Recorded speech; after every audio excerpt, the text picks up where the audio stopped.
Welcome to our After Church Forum.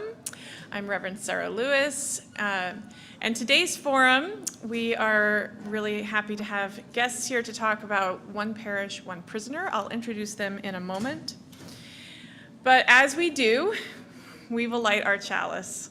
And so we light our chalice today with this prayer written by Lisa Garcia Sampson.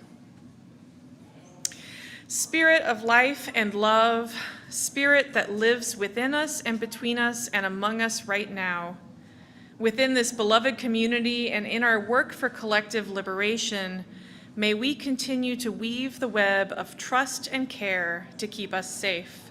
But more than that, may we be the site of healing, joy, and freedom.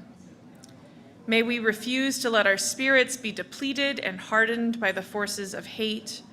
Instead, may we open ourselves to be nourished and transformed by the movement for justice, knowing that our collective story is not what we are fighting against, but what we are fighting for.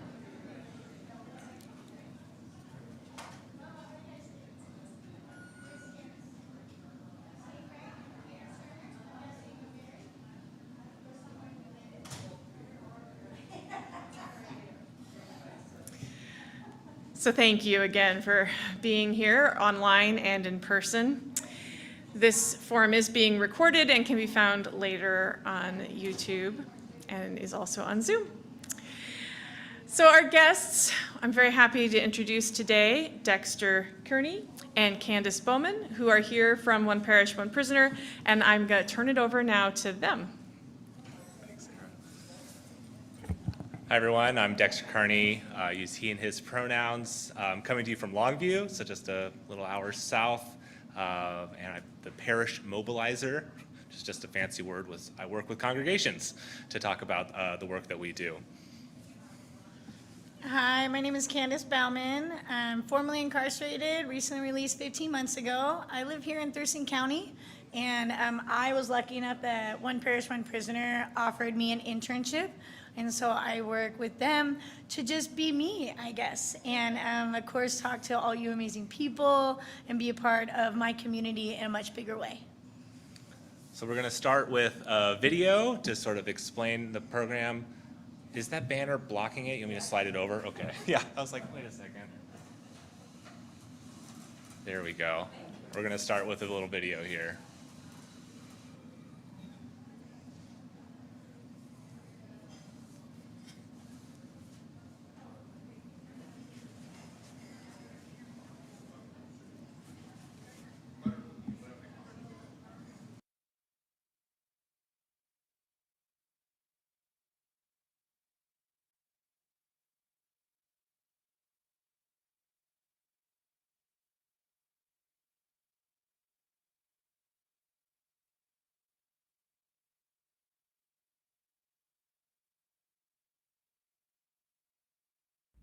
2.4 million people incarcerated.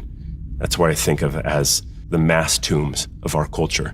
And I think the only way we're gonna empty the tombs of mass incarceration is if we have a whole new mass movement of relationships where people know their names and care for them and know them as friend. When you hear about someone in prison, you're just like, oh man, this guy's a convicted felon. But if it's through a letter or a phone call, you start to get to know someone whose face you have not seen. And if you do it long enough, you're gonna fall in love with that voice, with that story. Prison's a great way to create a monster. It's also a great way to create a person who's just strong. When I got released from prison, I had just made one of the biggest decisions in my life, to change myself, who I am, So it was overwhelming, a lot of anxiety, a lot of stress, and I still deal with a lot of it. I used to feel judged all the time because I was a former gang member or my tattoos, and they judge a book by a cover right away when they didn't even know me. And when I was underground mystery and meet these other people, they didn't judge me. They want to know my story. They want to know who I was. They want to get to know me. In Washington State, there's roughly the same amount of churches as there are folks in prison. And when we did that math, we realized there's a reentry community in every town. Through One Parish, One Prisoner, we're now mobilizing faith communities across Northwest Washington to do exactly what we do, which is relationship. I was at the tail end of 27 years in prison. All of a sudden, I started getting these letters from people I didn't know, but from the community I was going back to. So I finally opened the letter up, and I was like pleasantly surprised. There's these people who are happy I'm getting out. It's nice to know that when you walk out, you're walking out not to, crap, here comes another ex-felon. More, great, you're out. Let's go get a cup of coffee and figure out what we can do now. How can we help you succeed? There are a lot of things that happen at churches that have ulterior motives, where it is, what's in this for us? We're going to reach out to someone in hopes that they're going to come to our church or something like that. And this isn't that. This is, we are going to reach out to someone and be in relationship with someone. I think that the reason people were drawn to the One Parish, One Prisoner program was because it feels really hopeless and helpless when you see the number of incarcerated folk and when you see people coming out of prison and then bouncing right back in. And the idea that we might be able to intercept that and change that tide in some way, shape, or form, just being human with these people who've been incarcerated, the thought of being a part of that was really compelling and exciting to people. I'm sitting in my prison cell and I'm just thinking, like, when I get out, what am I gonna do? Where am I gonna go? Where am I gonna live? What job am I gonna have? The last 2 times when I got out, I didn't have like no support, no nothing, so I'll just go back to what I know. And if you have the support of a church that's connected with you and just for you, you know, and supporting you and lifting you up and being there for you, you know what I mean? That's awesome. You can't say no to that. What do you got to lose? We got going with writing letters with Wally, and so we've built relationships over time. He knows our kids' names, we know his kids' names, he knows what's going on in our lives, we know what's going on in his, and it's become a relationship now. When we started writing letters, I just decided I would put it all out there. I've had a history of depression and suicide. I deal with anxiety and panic attacks. I don't always feel like I belong, and I'm working through stuff and I don't have any answers for you, but I'm here and I'm a good listener. It doesn't feel like he's our project. It feels like we're on a team with him, and it feels like it's something that we're doing together, and that's a really beautiful thing. After being released from prison, I was already transitioning myself. So when I found out that there was a group of people with One Parish, One Prisoner that was going to be sponsoring my brother as a support group to give him opportunity to transition successfully, I was very happy for him because I know how hard it is to transition on your own. If every church did this and they were open to supporting an inmate that's about to transition, it can change a lot in the community. It can start a ripple effect that can become a huge wave in society. I was really nervous, really, really nervous after almost 7 years in there locked up, you know, not seeing the streets, being free. Knowing I had a release plan with these people, it was awesome because I know I could trust in them. I work nights. I got a bank account, you know. They helped me get my driver's license. First time I've had my driver's license in my life. I'm 31 years old. I thank them for helping me all the time, putting a lot of positive people around me, helped me pay my license, taking me to my courts. With their inspiration and their dedication towards me, I started believing in myself and finally felt like it was okay to be myself, who I really am, because I hid it behind a mask for so many years. You and your community signing up to do One Parish, One Prisoner with us is how this movement grows, where communities of faith can be the gate into friendship and resurrection and welcoming our community home from the underground.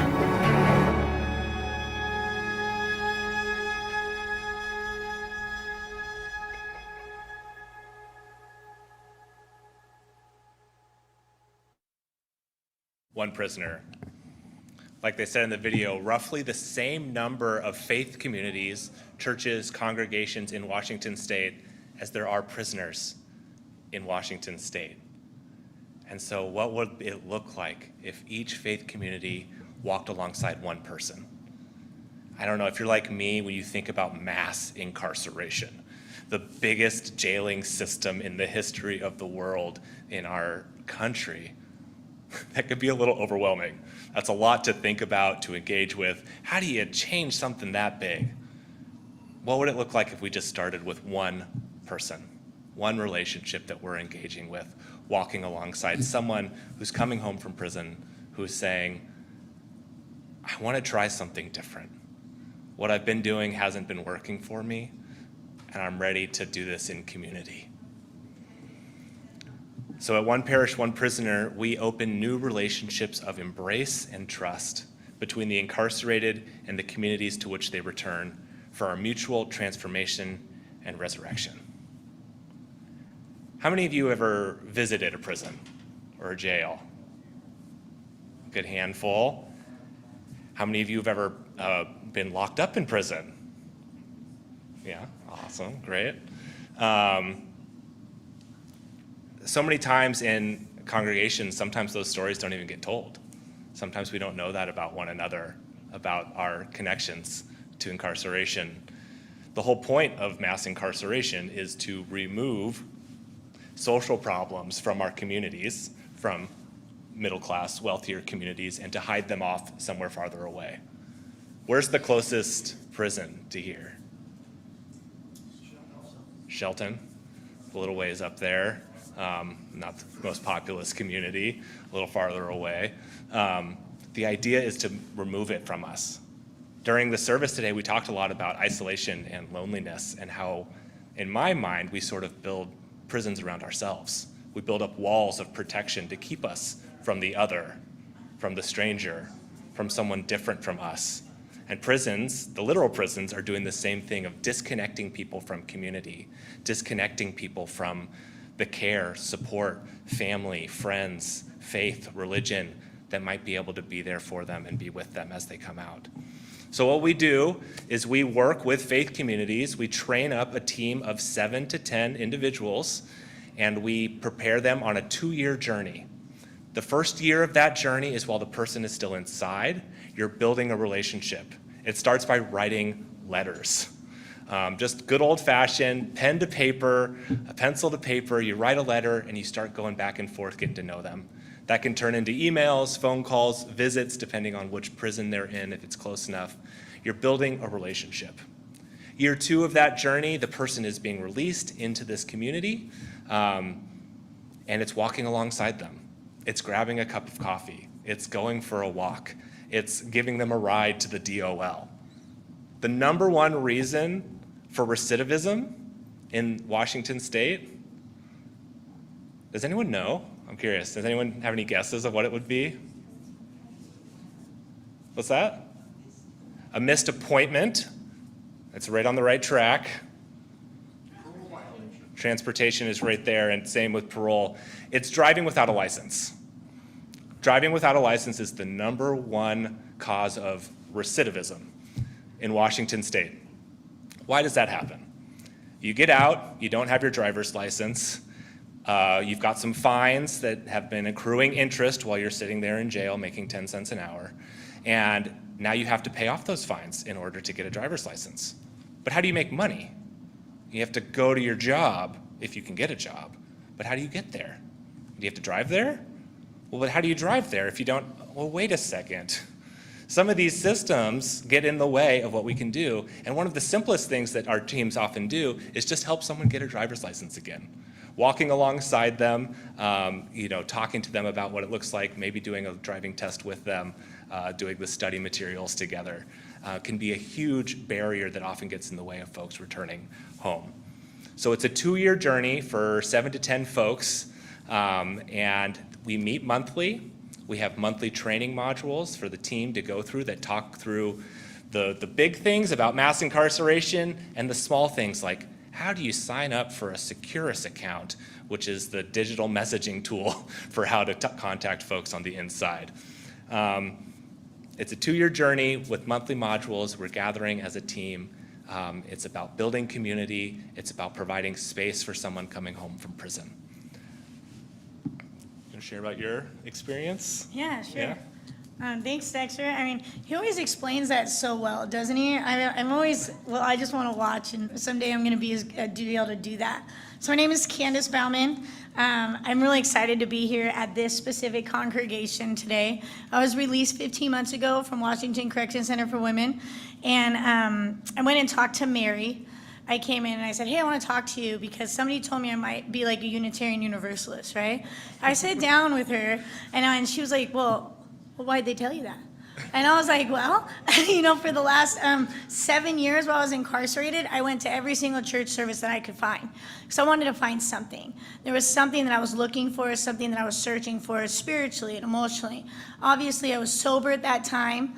I was going to school. I had a job down at the school, and I was a TA. So, I was looking at myself, and I'm saying, I got all this stuff going for me, but there's something missing, right?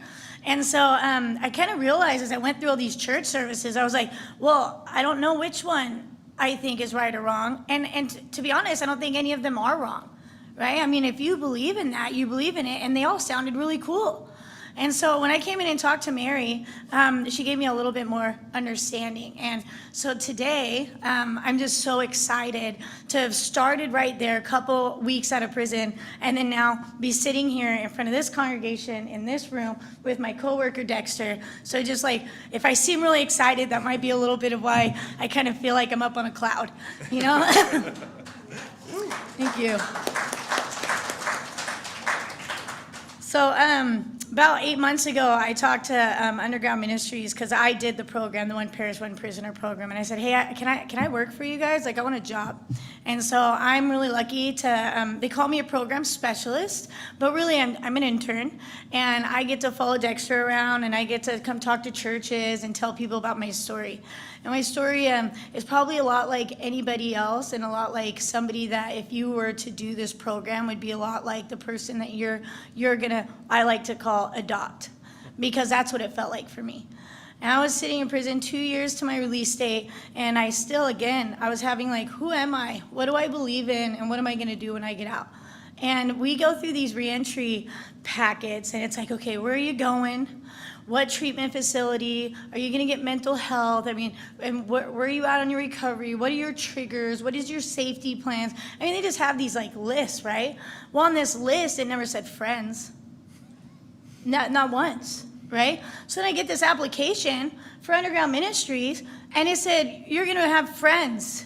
You're gonna build relationships and have friends when you get out. They're not making you be a part of their church. They're not gonna have any accountability over you. They're not gonna tell you what to do. You're literally gonna write 7 people for about a year, and they just wanna get to know you, and you'll get to know them. And then when you get out of prison, you're gonna have friends. And I said, well, I need some friends, right? Why not? I was going back to my mom's home, which was definitely, old people, places, things. I'm sure a lot of you know that phrase.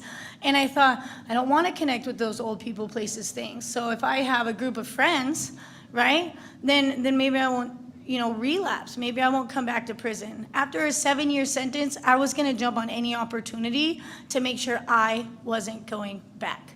And so I applied for the program. Again, I wasn't like, oh, I'm gonna jump into a religion. I'm gonna be, believe in God. I jumped in because I was like, I need friends. I need some way that I'm gonna be healthy, and I'm gonna have people behind me that aren't those old people places. And that's exactly what happened. I met 7 individuals, and they were all significantly different, but they learned all about me. They learned about my kids, they learned about who I was, and I learned all about them. I learned things about them that I don't even think anybody in their church knew because of that relationship and that writing letters.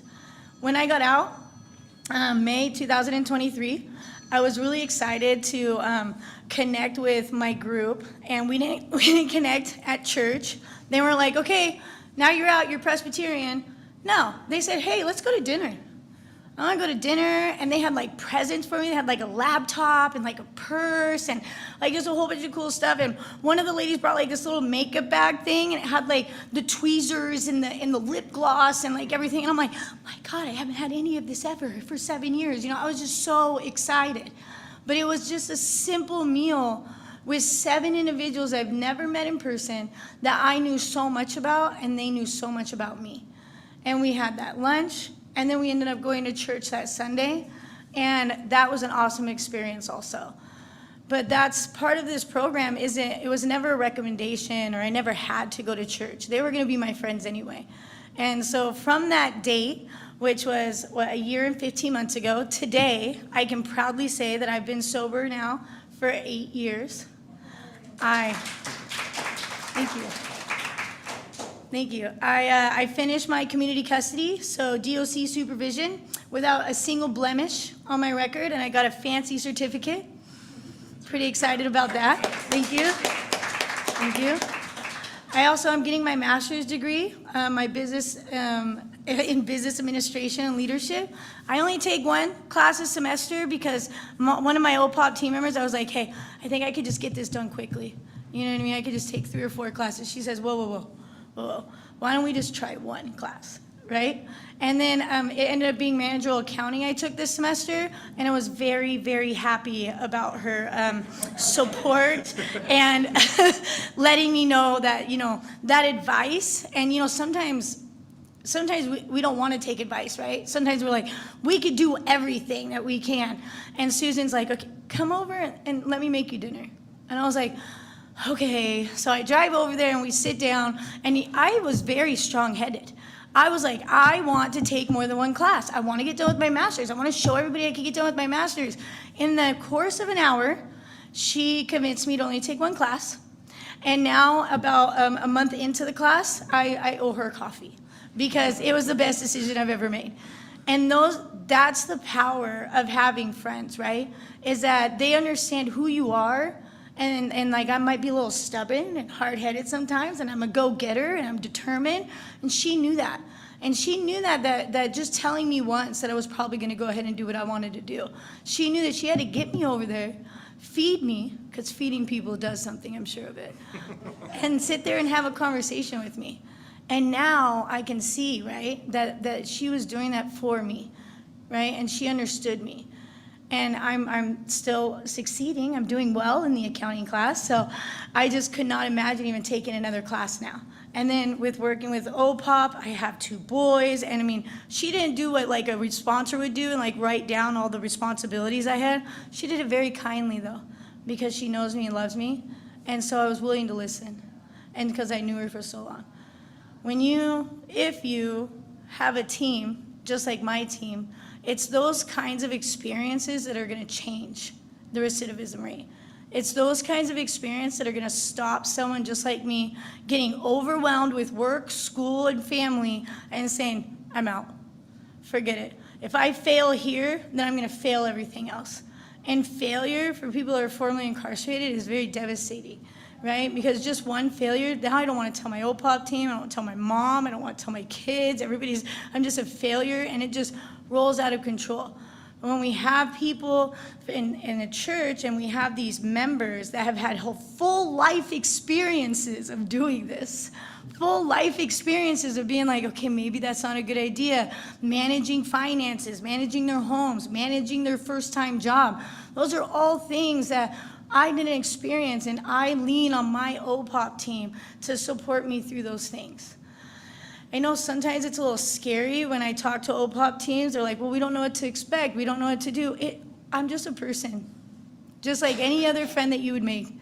And you build that relationship, you're going to know all about them before you ever meet them in person and they come out, right? So I always like to express that my friends changed my life. And that's why I wanted to work for OPOP, because I don't think I'd be where I'm at today if it wasn't for them.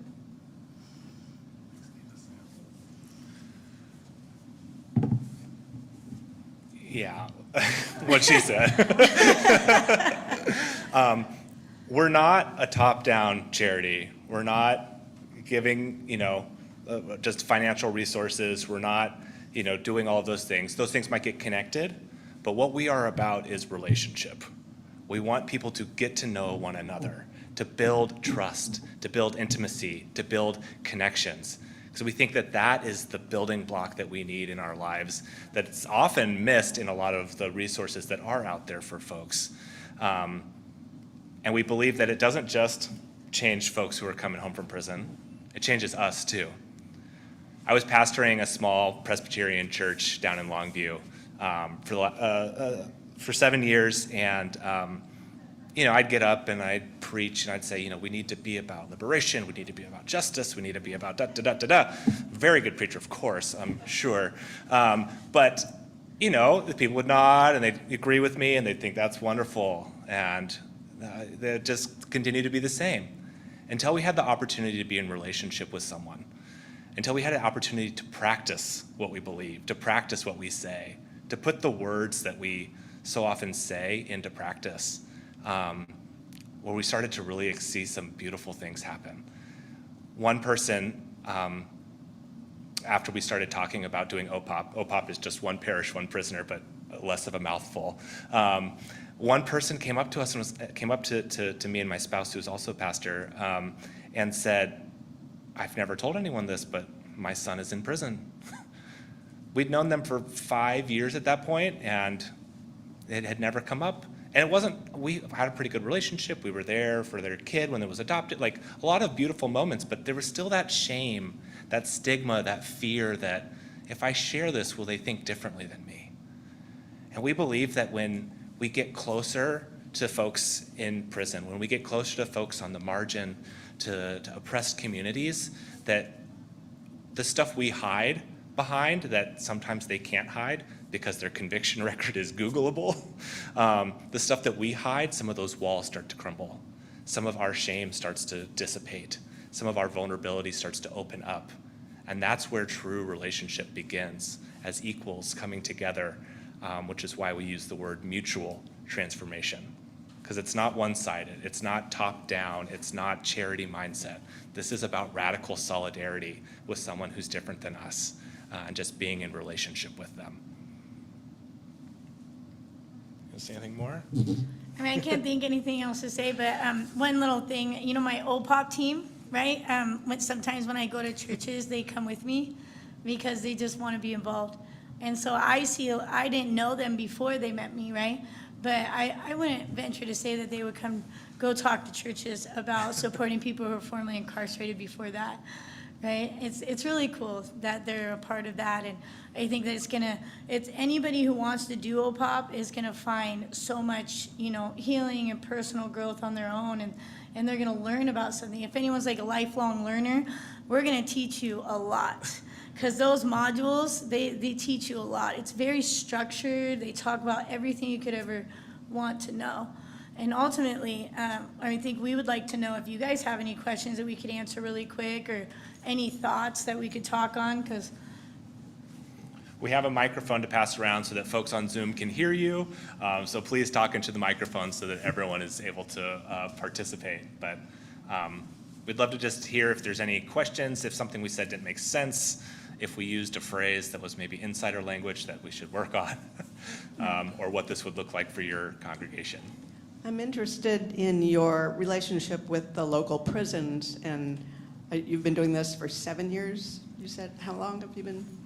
So we started in 2018. Okay. No, not very long. Not. So how's it going as far as approaching the prisons, or how do you make the connections with the possible participants? Yeah. So we were started by someone who was a prison chaplain, going in, meeting folks, getting to know them, relationship. For 17 years, he was doing that before he started talking to churches to raise some funds. And someone shared with him the statistic that there's roughly the same number of people in prison as there are churches in Washington. And that led him to start wanting to organize churches to get connected. So we don't have any formal connection with the Washington Department of Corrections. Some of them have gotten to know us, mostly probation officers, or CCOs as they're called now. And generally what we hear is they see a change in folks, that they see that there's another supporting community that they can lean on, and they don't have to do what they're going to do, positive and negative. So we have some good relationships with different folks at different prisons, but primarily the way that people hear about us is word of mouth. So my church was walking with a friend down south, and he told his brother about it, who was also in prison, because often these things are connected. So they're communicating with people know, you know, you leave, you're in prison for X number of years, you build relationships, and then you leave. Most often people are maintaining contact and sharing about what's going on. So sometimes people are going through the program and they hear about it, and so they share it. Sometimes they get out and meet us, and then they're like, wish I'd had that, I'm gonna tell my friends. Sometimes it's as simple as Joe has been in prison for 14 years, hasn't gotten a letter or a phone call in 10, and then this week at mail call, Joe, you've got 7 letters. Everyone's like, wait a second, why is Joe getting 7 letters? And it sort of starts to build from there. Does that get to the heart of the question? Oh. Sorry, there's a follow-up. Sorry, thanks. I'll get my steps. Sorry about that. So do you hear from the prisoners then? Are they contacting you? Or I imagine it could happen a number of different ways. How did you make that connection? Yeah, so like a lot of times, and for me personally, it was a pastor at Haggard's Community Church that told me about it. Like I said, I mean, I went to every church service that I could, and we do give applications to the pastors there, and then the chaplains at all the institutions. The goal is that our application is there. And then another way is, of course, because I'm formerly incarcerated, I connect with a lot of people, and a lot of times my number and my card is just out there so much. I'll get a random call, and then I'll just text Alvin, hey, can you send this application to this person? So that's kind of the process for me. So yeah, the person inside fills out an application and sends it to us, and it goes through different things. And that application's available on our website if you want to see it as well. Yeah. We have an online question we're going to take first, and then I'm going to get to Cindy, and then I'm going to get to you, John. So online, Zoe asks, how are you funded? Yeah, we're funded in a handful of ways, as any small and hopefully growing nonprofit is.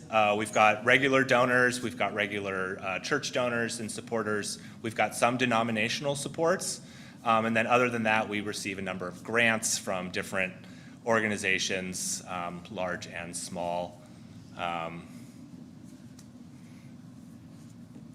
Yeah, that's how we're funded. You mentioned teams of 7. If we have more people that want to be involved, do you do 2 teams or bigger teams, or are we limited to 7? Yeah, we would love for more than 7. So we say 7 to 10, but if you start to get 11 or 12, you're pretty close to 14, at which point we would really try and push you to try and get 2 teams. If you couldn't, we would just have an extra large one. We say 7 to 10. We used to say 5 to 7, which meant people would do 5. And then someone would move away, or someone would drop off, and then you've got 3, and it was more than could be done. So having a little bit larger provides space and support for everyone to not get burnt out. I was just thinking that you probably have way more interest than you have groups. Is that true? Do you have a whole list of people that want it when they're getting ready to come out? Absolutely. Yeah, that's absolutely true. And that's what our job is, right, is to go to churches all around Washington State and ask them to be a part of One Parish, One Prisoner. Because my brothers and sisters right now that have applied for this program, if we don't get them a church within a certain amount of time, we get the unhappy task of sending them a letter and telling them that they don't get a team. And it's really hard. So I'm always trying to get Dexter to go with me to all of these. Sometimes Dexter goes alone because I have something else, or sometimes I go alone. But that's our life, is to go to different congregations and ask, because there's a huge list. You talk about the team being friends. That's about all I've heard so far. What other kind of things? When I think of someone getting out of prison, I'm thinking they need housing, they need a job, they need all these things that are hard to come with. So what kind of other things does a team do for them besides just being friends?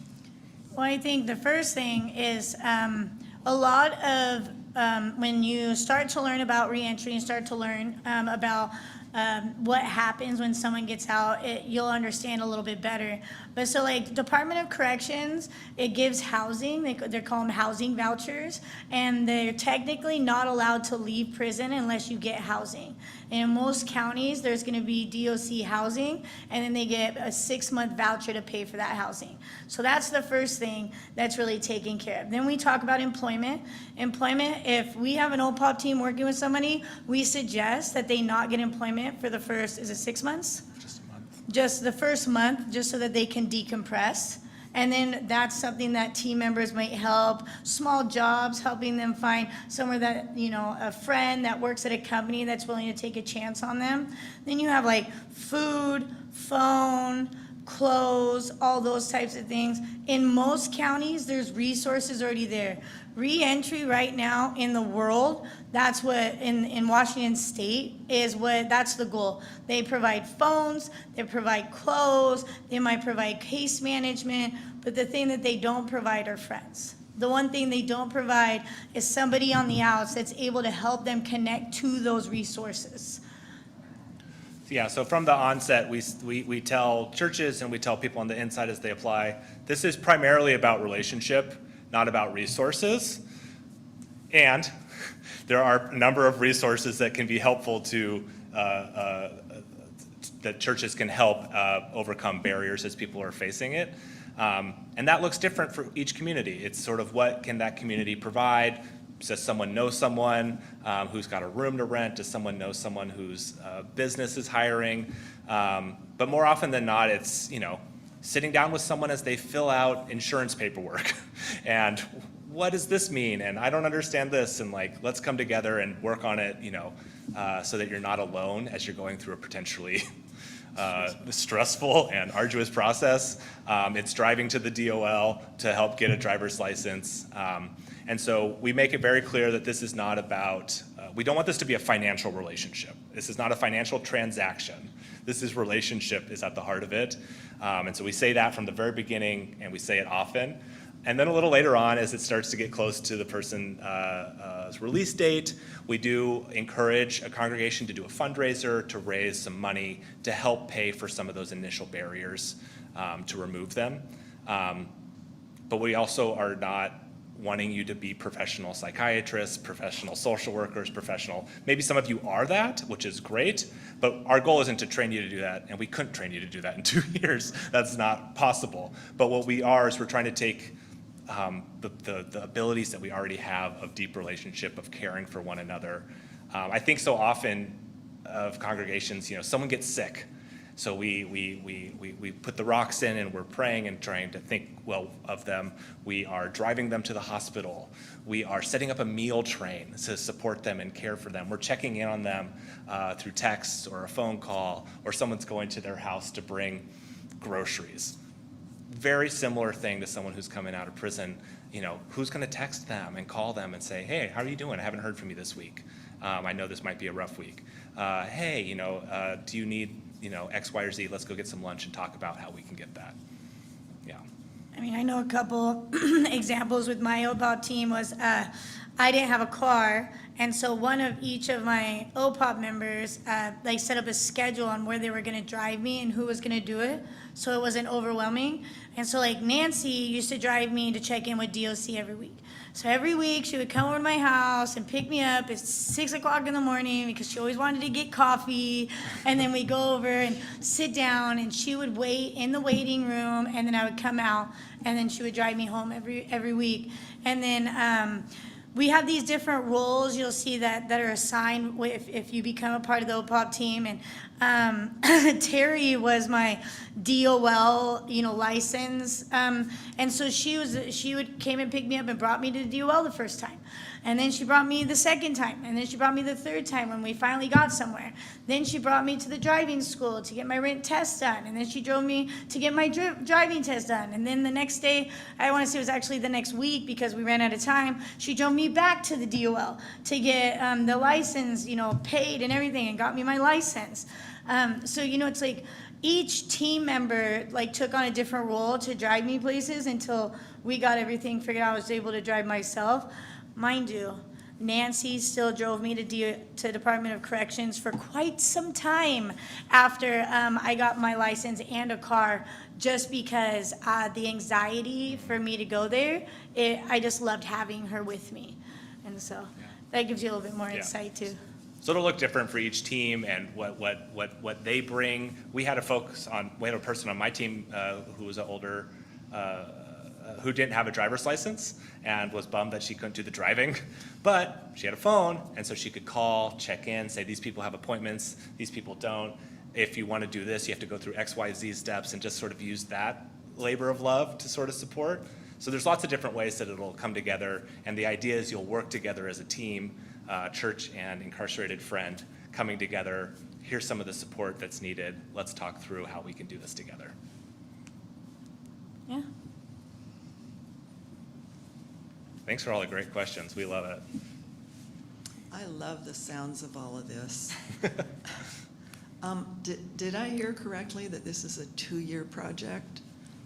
And then you're done with that person officially, and then you move on to somebody else? I mean, please no. Like, please no. I mean, I know Dexter always says it, and I literally want to cry every time. If my OPOP team left me, I don't know what I would do.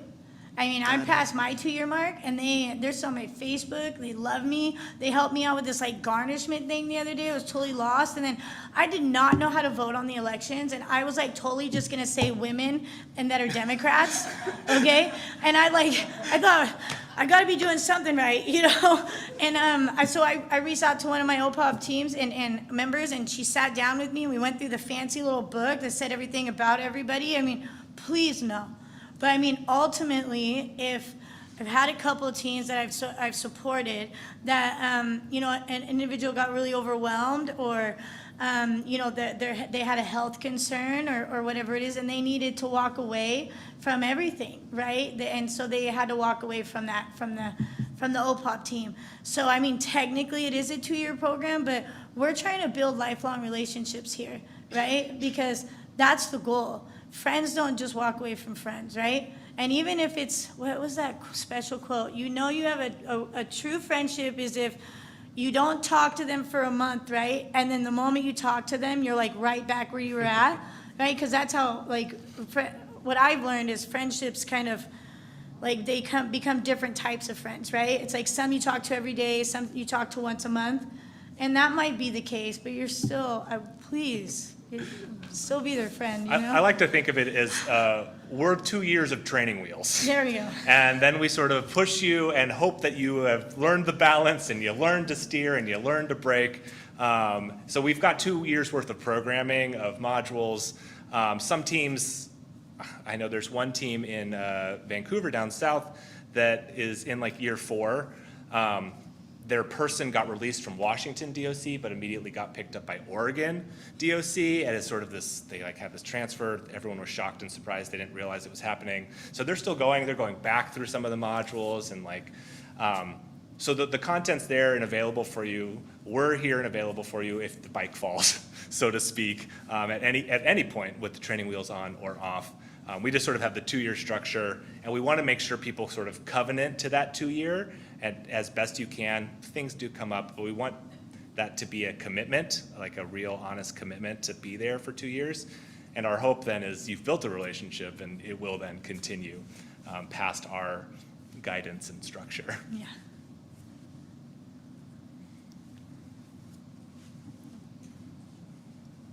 And then we got one online after that too. Do any parishes do more than one prisoner? Oh yeah, a lot of them actually. So Westminster just does. Mine just started another one, right? Mm-hmm. And then what was the very first one that did too? Wasn't it the Unity? Was it Union? Yeah. Union Church in up in Seattle. Seattle. They were one of our first teams, and they did a 2-year journey. And then just last December, they launched 2 more teams. So yeah, we do encourage folks to. We really pushed on the first team to like get together to have it, and often we're finding people come back and saying we want more. And what we do then is we don't use the same team because we don't want to take away from that previous relationship. Maybe 1 or 2 people from that team for some support and continuity, but we want to get more people involved, more people connected, more relationships growing. And it's really cool if you can have a team and the formerly incarcerated individual be on the new team also. That works out really well too. And we have our online question. Are the module trainings done in person or online? Awesome, yeah. So all of our modules are available online. They're a short video, usually like 3 to 7 minutes. It's got more storytelling and some of the information we want you to have. Then there's some reading, and then usually there's some extra links. So if you wanted to go down the rabbit trails, you can and really dive into it.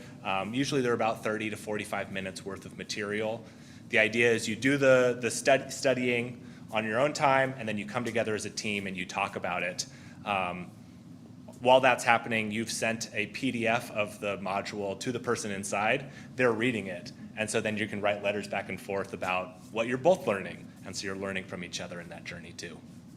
And he said that we come together, so once a month, there's like the structure, right? Is that the OPOP, the 7 to 10 individuals, that's the OPOP team. And so like I think mine was Candace's OPOP team, or you have the other names, somebody's OPOP team would meet at church or wherever you want to meet, and you sit down for, was it an hour? 90 minutes. 90 minutes, and then there's like a prayer that we have for you, and it's a very structured meeting where what you talk about the module, and then you talk about maybe like correspondence that you've gotten, and so your team here share with each other the interaction that you've had with the person on the inside, and talk about maybe things you didn't know or things you're learning. And I've also learned a lot that at those meetings, your team processes together, like your emotions and how you feel about things, right? So then it's like you guys become friends and kind of like this little knit group that together you get to work it as a team to support the person that's releasing.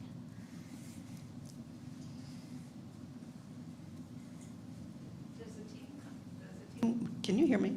Now you can. Okay. Does the team come together after an exiting prisoner has been identified, or are they meeting I guess they're going through these modules at the same time we know who our person is, and that person has a year to go, right? Is that correct? Before they're out. So we have time to go through the modules and get to know each other, but we're also all connected. Is that correct? Exactly, yeah. Okay. So the basic next steps would be that if we get 7 to 10 folks to register, and I can send you a register link that would be able to share with folks that some contact information and a few get to know you questions in there. And once we get 7, we would plan to come and do a kickoff orientation. So that's a 2 to 3 hour training. Very fun, trust me, it's worth it. That we would come and do in person to answer a lot of these questions, but a lot more about the details of the program, what you're to be expected, and then we would sort of send you on your way to start with that. At the kickoff orientation, we would share with you who we've paired you with. So you'd get a picture, you'd get a name and an address, and then they write a paragraph of introduction for themselves as well. So they're getting to introduce themselves. And then you get to write your first letter during that kickoff to the person that you got the card. And then a lot of times at that kickoff, the team will decide the next month when you're gonna meet. So it's a really good time to kind of sit down and be like, when is everybody's schedule? And then they'll meet. And then that meeting just kind of continues every month. And you just start talking, you read the next module, and you'll get your first letter back normally by, I think, the first monthly meeting after the kickoff. And those are some pretty cool meetings to go to, let me tell you. Everybody's like, this is what I heard, this is what's going on. And I really like how they do the kickoffs. I've only been to a couple of them, but it's kind of a cool thing. So you get this box from Underground Ministries, and it has like these materials in it. And then you get this card, but you don't get to see it. Yeah, here's the box. He's good at this, isn't he? Yeah, and you get like materials, and Can't show them everything. Oh, can I just show them the prayer? And so the welcoming prayer is when you read this every time, this is going to help you all the way through your journey with the individual, and it helps us too. But it is just amazing how 6 months in, the moment the individual gets out, 6 months after the individual gets out, I mean, you will go back to this prayer so many times. And I think when I read this prayer, it kind of like has a Unitarian Universalist feel to it, because it's definitely like, I let go of my desire for approval. I let go of my desire for control. I let go of my desire for false security, right? Like, it's that type of a prayer. It's nothing like really, it's just really, hey, be authentic, love one another, and be compassionate, right? And then you get this envelope, okay? And so there's how Dexter did it last time. They had this like table and they had this envelope, and everybody's like looking at their envelope. It has their name on it, right? But you can't see what's inside of it. And then there's this moment when everybody gets to like unveiling of the person that they're gonna talk to, and they like pull it out, and everybody's just so excited to like see this picture. And of course I was there, so I had to know who they had, right? Because I'm all, do I know them? Because I was like, what, 6 months out of prison, you know? So I wanted to know. But yeah, it's really cool. It's just how the process goes, and it's really fun. It is really fun, and I know sometimes it feels a little overwhelming, but they do a really great job with this kickoffs. And if you guys have your kickoff here, I'm hoping to be able to attend because I'm right down the road, so I'll be able to be here. So that'd be really fun. Yeah, so if we do this here at OUC, I will be your staff person working with the team. So if you're interested, the step next is to let me know. And we get to 7 to 10 people, then we'll get organized. And I saw one more hand up for a question. Not a question, but a comment. I have a cousin who spent 8 years at Purdy, long, hard years. And to her credit, our credit, she had a very strong family surrounding through those years and during the 15 years since she was released. The thing that I want to say is that this person learned a great deal. She was a really lovely person before she went in, but she became a different person while she was in. She came out as a really strong person, humbled, and with more life skills than most of my family. What she's contributed to us is a pretty amazing demonstration of what life can be when you spend time with yourself and you grow into a new life, and she helped us. So I hope that we do adopt a program here, because we would gain a lot from that adventure, that journey with you. Thank you so much for being here today. Yeah. Thank you. Thank you for sharing. And we are just about running out of time. So are there any more online? I don't want to leave our Zoom folks out. Enthusiastic support from online. Wonderful. Well, if you would all please thank Dexter and Candace for being here. Thank you so much. And yes, next steps, if you are interested, please reach out to me. I'll be organizing and working with the team if we get one going. So yes, so send me an email at dcfd@ouuc.org, and all of my contact information is on the ouuc.org website if you didn't catch that.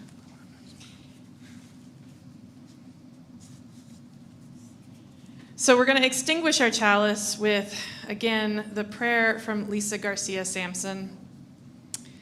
For ours is the work of creation, ours is the work of inviting people into an irresistible movement rooted in our belief that a new world is possible. And the center of our work is love and joy and the spirit of abundance. These are the things we are fighting for, and these are the things we are fighting with. May we know deep in our bones that this is the call of our faith. Amen and blessed be.